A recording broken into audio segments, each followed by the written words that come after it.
Et on va maintenant parler de Madame Clara Chapaz, qui est la ministre déléguée au numérique. Mais manifestement, elle a annoncé attaquer en justice la plateforme Kik. C'est bien, parce qu'il y a quelqu'un qui est décédé. Elle aurait pu le faire avant. À quoi elle sert? On ne sait pas non plus. Cette décision intervient après le décès en direct du streamer Jean Portmanov. Et le 18 août 2025, on sait que ce monsieur est décédé dans les conditions que vous connaissez. Il s'était fait connaître en diffusant des parties de jeux vidéo, cumulant des millions de vues, des centaines de milliers d'abonnés sur les plateformes. Et il y avait eu quand même... hier, j'ai dit, qu'ont fait les journalistes de France? Parce que les journalistes de France... ils ont souvent pointé CNews parce que ça les excite, mais cette plateforme, ils n'en ont jamais parlé, sauf Mediapart. Sauf Mediapart. Et Mediapart a fait une enquête. Une enquête, visiblement, Madame Clara Chapaz, elle n'avait pas lu cette enquête. C'est quand même son job. Ah oui. Elle a saisi l'Arcom également. Ce que je comprends, non, mais Pascal, ce que je ne comprends pas, c'est pourquoi l'Arcom scrute CNews, a fermé C8. Il n'y a pas eu mort d'homme avec C8, au contraire. Et pourquoi ils ne se sont pas occupés de cette plateforme? Alors, laissons l'Arcom de côté. Moi, ce qui m'intéresse, c'est le ministre. Parce que les autorités indépendantes, je passe mon temps à dire qu'elles n'ont aucune légitimité à mes yeux. Enfin, ils ont quand même fermé une chaîne. Donc. Vous allez parler tout le temps, en fait, Sarah Salman, dans l'émission. Ça va être le jeu, vous allez parler tout le temps. Bon, la ministre, moi, ce qui m'intéresse, c'est le pouvoir politique. Il est chez le ministre. Il n'est pas, pour moi, dans une autorité indépendante qui n'a aucune légitimité. Ces autorités n'ont aucune légitimité. En revanche, la ministre, elle doit intervenir. Elle est faite pour ça. Bon, Clara Chapaz. Donc, elle était sur l'antenne d'RTL hier, et je vous propose de l'écouter. Sur Kik, il y a un article de Mediapart qui est sorti le 13 décembre, et je salue le travail de Mediapart sur cette question-là, parce que dès le 16 décembre, les services de l'État ont engagé une enquête pour comprendre déjà les auteurs, les créateurs de contenu sur cette plateforme, quelles étaient leurs responsabilités. Et au mois de novembre, donc un mois avant, ils vous ont sollicité et vous ne leur avez pas répondu. Est-ce que c'était de la négligence? Oui, ils nous ont contactés début décembre pour répondre à Mediapart. Il se trouve que j'appartenais au gouvernement Barnier qui venait d'être censuré. J'avais ce qu'on appelle un devoir de réserve, mais honnêtement, je suis là pour en parler aujourd'hui. J'ai échangé avec Mediapart lundi, je n'ai aucun problème à en parler. Et on vous saisit souvent de ce genre de choses, de genre de signalement? Mais ce qui est important dans cette histoire, et ma première priorité en tant que ministre du numérique, c'est pas de répondre ou de communiquer, mais bien d'être dans l'action. Et moi, depuis le tout premier jour, j'enchaîne tous les combats pour faire du numérique un espace plus sûr. Le monde, pour moi, est effrayant. Effrayant. Ces gens sont effrayants. Pourquoi? Tu as une enquête de Mediapart qui sort. Tu te mets à l'instant même sur la plateforme. Tu vas voir, tu n'as pas besoin de demander une enquête. Qu'est-ce qu'elle nous dit qu'elle veut une enquête? Tu le fais toi-même. Tu dis, madame, messieurs, vous avez vu, montrez-moi ce qui se passe. Et tu interviens en 24 heures. Tu ne fais pas une enquête. Tu vas voir ce qui se passe. Et tu dis, c'est horrible. Et tu saisis. Mais ces gens, pardonnez-moi, hein, je ne vais pas dire ce que je pense, mais... Si. Mais elle est incompétente. C'est très malhonnête en plus son argument. Elle est incompétente. Qui contestera ce que je dis? Oui, mais... C'est-à-dire que tu vas voir immédiatement ce qui se passe sur cette plateforme et tu entres en contact avec le diffuseur pour l'arrêter de la diffusion en France quand même. Je veux dire, mais c'est... Et elle te dit qu'elle était démissionnaire, qu'elle ne pouvait pas, mais qu'elle vient quand même. Elle te dit qu'elle a parlé lundi. Écoutez, vous avez 3 ministres à qui on a donné la parole ce matin. Borne, Lombard, Chapaz. Et après, on s'étonne que les gens ne s'intéressent pas à la politique. Mais on est à un niveau de nullité, de médiocrité, trouvez le mot que vous voulez. C'est insupportable, en fait. C'est tellement le comportement de la ministre qui m'interpelle, c'est la plateforme en elle-même.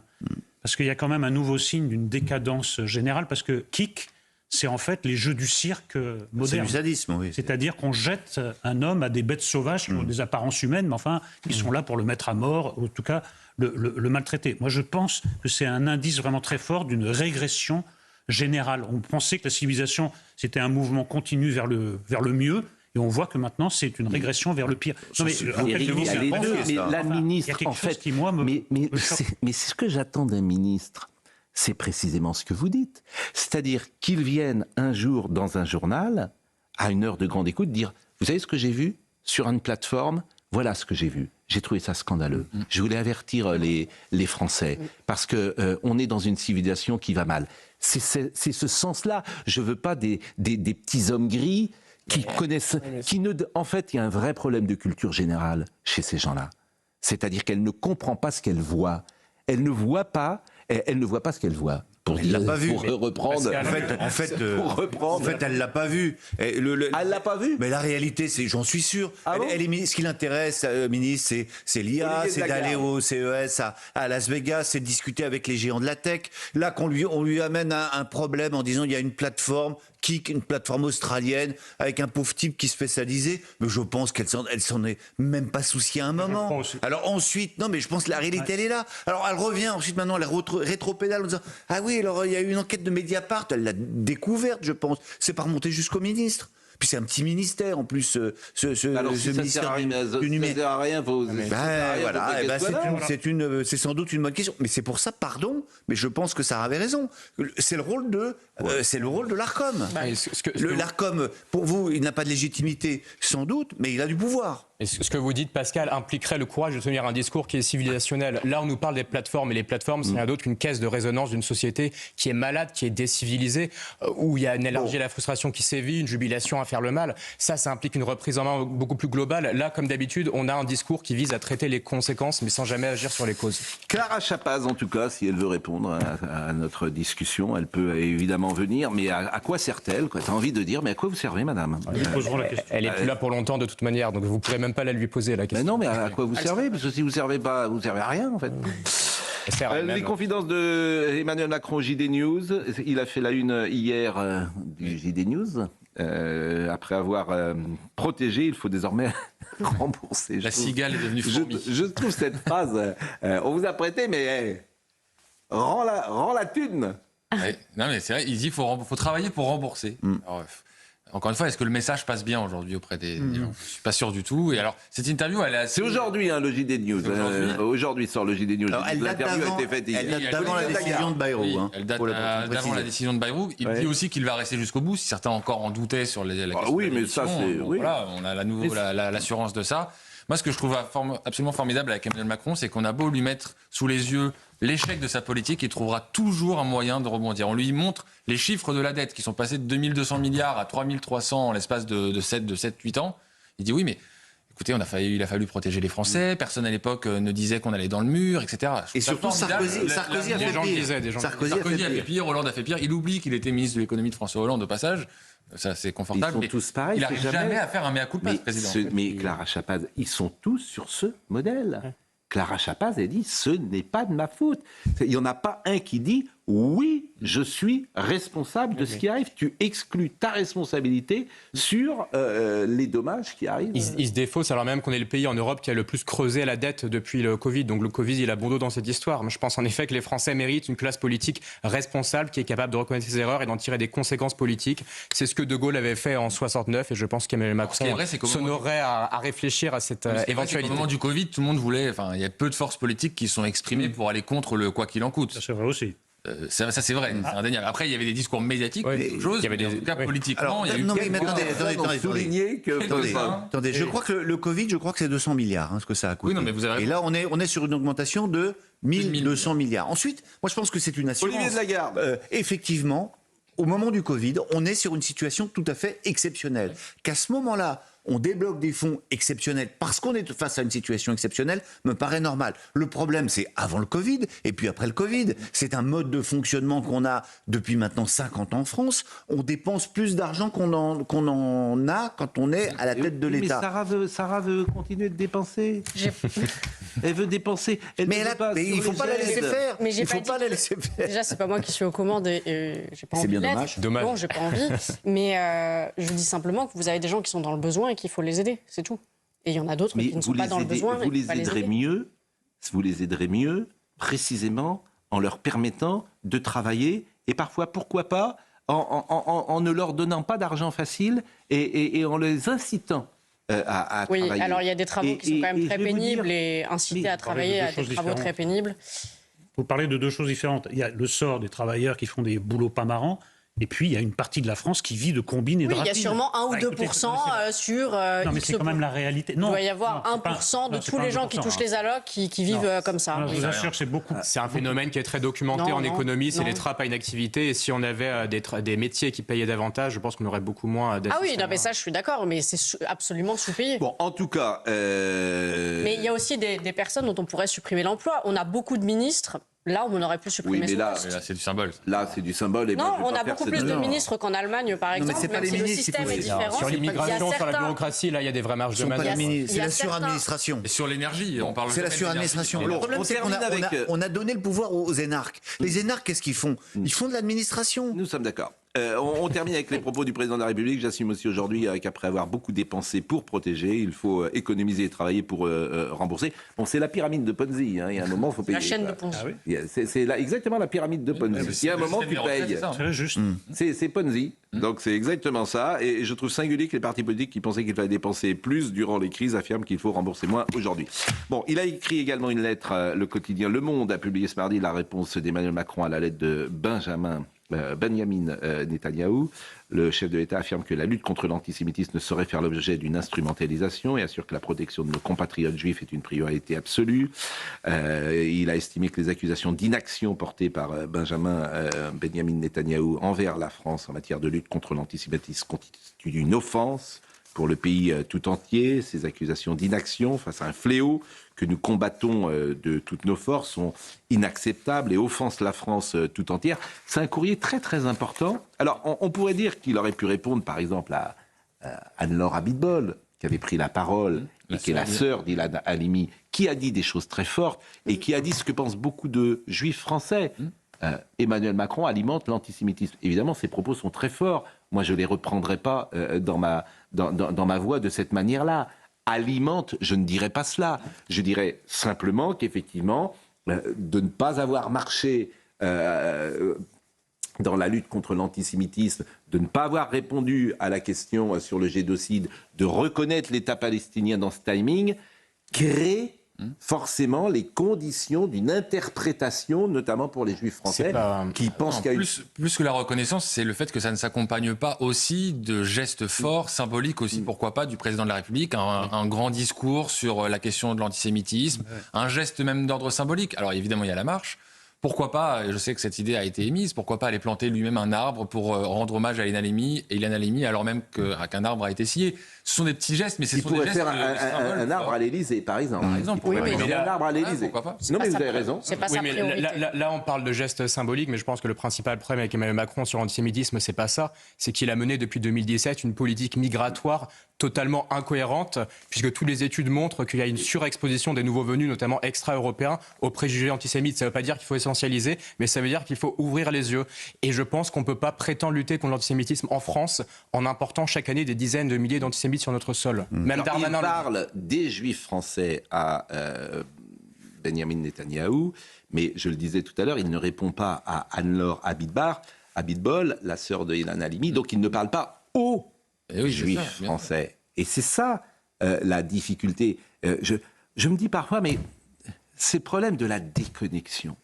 C'est-à-dire que tu as l'impression que ce président, mais c'est vrai sans doute pour tous les hommes politiques, il suffit d'aller parler aux juifs français. Il suffit de leur parler et de les écouter. Alors, sur Emmanuel Macron, à 95%, moi, je n'ai même pas entendu une voix discordante. Bah forcément, ils ne comprennent pas. Ils ne comprennent pas parce que souvent, ils ont voté pour lui. Hein. Bien sûr.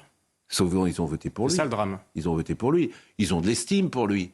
Intellectuels, ils ont de l'estime pour le camp qu'il représente, pour la tradition. Donc, ils ne comprennent pas. Ils disent, si ça venait de Jean-Luc Mélenchon, bon, là, Jean-Luc Mélenchon, ils savent. Mais ils ne comprennent pas, ils sont démunis. Vous savez que Arnaud Klarsfeld a envoyé un message au président de la République avant la marche en lui disant... en lui conseillant d'aller à cette marche contre l'antisémitisme, accompagné de Serge Klarsfeld, aurait été un symbole fort.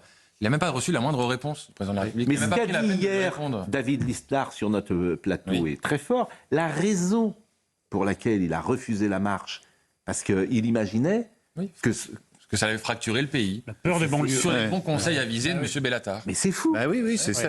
Comme si les banlieues Il y a une prise en otage. C'est une insulte pour Enfin là, le vrai problème, c'est pas l'antisémitisme. Là, le vrai problème, c'est la reconnaissance par la France d'un État palestinien. C'est là-dessus que Benjamin Netanyahou et Emmanuel Macron se mènent là. Oui, mais c'est pour ça que. Mais c'est pas le moment. C'est la position française depuis toujours là-dessus. C'est vraiment le problème. Aujourd'hui, oui, pour Benjamin Netanyahou, c'est ça le problème. Président d'un pays où il se produit non pas chaque mois, non pas chaque semaine, mais chaque jour un acte antisémite grave. Vous prenez la parole. Ça veut dire qu'une partie de la population que vous êtes censé protéger est en danger. Vous prenez la parole. Indépendamment de toute polémique avec Israël, Netanyahou, il me semble que ça relève de quelque chose d'élémentaire. Oui, mais il y aura des conseillers qui vont dire attention, monsieur le Président, vous allez fâcher les banlieues. Écoutez le courage d'Amin El-Khatmi. Parce que vraiment, là, sa parole est forte, puissante. Il va, à mon avis, d'ailleurs, se faire chahuter effectivement sur les réseaux sociaux. Écoutez la qualité de ce qu'il dit et le courage de Amin El-Khatmi qui est régulièrement sur nos plateaux. Quand on voit ce qui s'est passé cet été, qui restera dans l'histoire récente de ce pays comme l'été où des dizaines de milliers de Français de confession juive sont passés d'une question qui était est-ce qu'il faut quitter ce pays un jour à une question qui est quand est-ce qu'on va quitter ce pays. J'ai listé, et je n'ai pas tout listé, mais j'ai listé ce qui s'est passé ces dernières semaines. À Orléans, l'agression du rabbin Engelberg.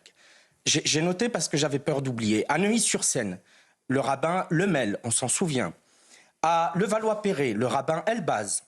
Les croix gammées, les slogans pro-Hitler à Paris et Rouen. Les voitures à Châtel de touristes juifs sur lesquels l'inscription Free Palestine a été notée. Le parc de loisirs dans le sud. Le vandalisme du bureau d'El Al, ce qui s'est passé autour des concerts d'Amir, ce qui s'est passé, la dégradation de la plaque des enfants d'Isieux. Je voudrais qu'on m'explique quelle est la responsabilité des enfants d'Isieux qui ont été raflés il y a 80 ans dans la situation à Gaza. Il y a eu l'Olivier d'Ilan Halimi qui a été scié. Quelle est la responsabilité d'Ilan Halimi dans ce qui se passe à Gaza? Il y a eu encore d'autres événements. Et moi, j'ai entendu des choses qui m'ont glacé le sang cet été d'amis de confession juive. J'en ai entendu me dire, dans 20 ans, il n'y aura plus de juifs en France. J'en ai entendu, j'ai un ami, et je le salue, Jérémy et Johanna, qui ont eu le plaisir que vous avez eu cet été d'avoir un bébé. Et Jérémy, en me parlant de son fils qui venait de naître, la première chose qu'il m'a dit, c'est « Je suis devenu père, et ma première inquiétude, c'est de savoir si mon fils aura un avenir dans ce pays. » Et, a-t-il ajouté, je ne crois pas qu'il ait un avenir dans ce pays. Et je veux dire une chose simple. Le principe du canari dans la mine, qui veut que les persécutions qui touchent les juifs annoncent toujours les persécutions qui en toucheront d'autres.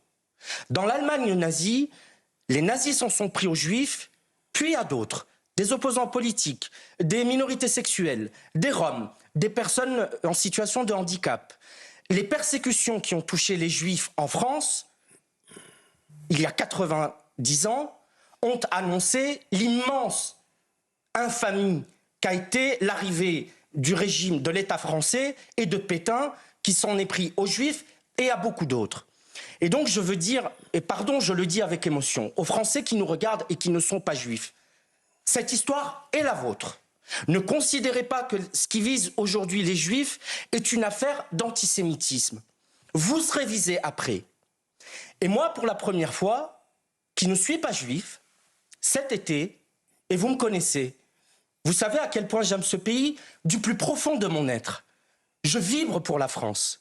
Pour la première fois de ma vie cet été, je me suis dit que si mes amis juifs partaient, je partirais avec eux.